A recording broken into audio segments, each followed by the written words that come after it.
Yeah, and this was this one thing where they did the Ultimate Fighter. They go, look, we're gonna put together a reality show.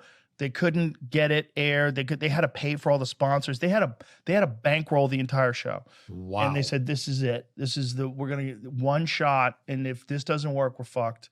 Yeah. It worked. And Forrest Griffin versus Stephen Bonner. I remember that Crazy fight. fight. It was so crazy that the whole world started tuning in. I remember he gave him both contracts at the end of that fight. I Well, remember it was how so brutal that close. fight It was was. such a close fight.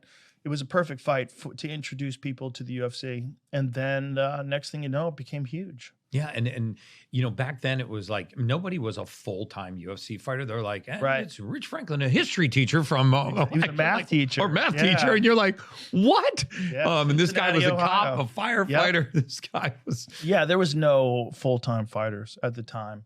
Well, there's probably a few that figured it out. I think Frank Shamrock was full-time. There's a few guys that were like legitimately full-time, but it was a hard way to make a living. And, you know, it was like human cockfighting. Nobody respected it.